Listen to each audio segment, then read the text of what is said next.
आंनि गामिया लावख्रिगुरि। आंनि नामा बिथराइ बसुमतारी।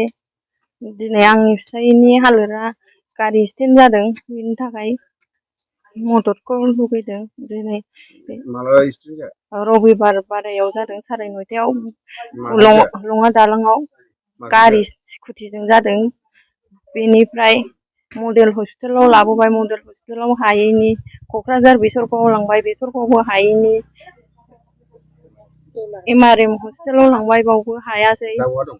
दा डाइरेक्ट कचबिहाराव लांबाय, कचबिहाराव SK आव दंहैयो, SK हस्पिटालाव।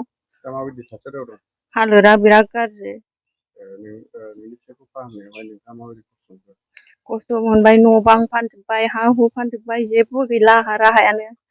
बेनि थाखाय राहा नांगौ आइ आफानिफ्राय।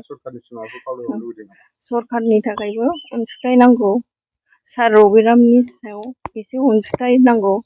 दिनै आंखौ लावख्रिगुरि जायगायाव फैनानै नायफैनानै आंनि न'खरनि हालोदखौ नायफैनांगौ। बिनि थाखाय आं सारखौ गले गले खावलायहरनाय जादों।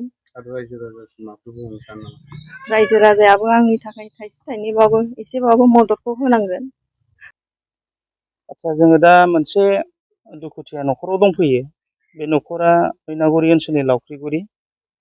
बे न'खराव जों फैनानै नुफैबाय जे थांनाय 18 थारिख रबिबार बारहुंखा बोथोरनि एसे उनावहाय बे न'खरनि मनिलाल अर्थात फुलन बसुमतारी होननाया गावनि गोनांथार खामानिनि थाखाय मोनसे जायगायाव थांफिनबाय थानाय समाव गावनि स्कुटिजोंनो 21 नं राजा लामा लङा दालां, जायखौ जोङो स्लुइस गेट होननानै मिथियो, बे स्लुइस गेटनि दालांनि रुगुङाव सौग्रावनानै दा बिथांनि हालोदा बहुद गाज्रियाव दङ।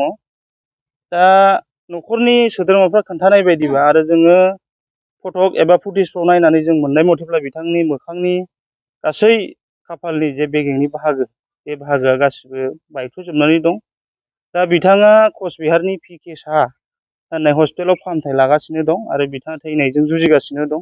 दा बेनिखायनो आङो न'खरनि जानानै बा दुखुथिया न'खरनिफ्राय बेखौनो खावलायनो लुबैदों जे जोङो गासैबो जेखि हान्जानि बा जेखि दोलनि बा जेखि धर्म बा जेखि जाथि बोरोनि सुबुङानो जाया मानो, बिथां दुखुथिया न'खरखौ नोंथांमोननि थाइसे थाइनै बा एसे एनै जे मददआनो जे बिथांनि देहाखौ मोजाङाव लाबोनो हागोन, बेखौ जों आसा खालामदों। आरो दानि सोलिफु जे सरखार, बिथांमोनहाबो दुखुथिया न'खरनि जानानै जा हायो बिथांमोना बिथांनि देहाखौ मोजां लाबोनायाव मदद खालामो, बेखौनो आङो नोंथांमोननिसिम आरो मिडिया गासै जोंनि रायजो राजाफोरखौ गुरैयै खावलायहरदों। एसेनोसै। बियो समस्थिया जाहैबाय 6 नं कुसुगाव आरो LAC आ जोंना 2 नं दतमा।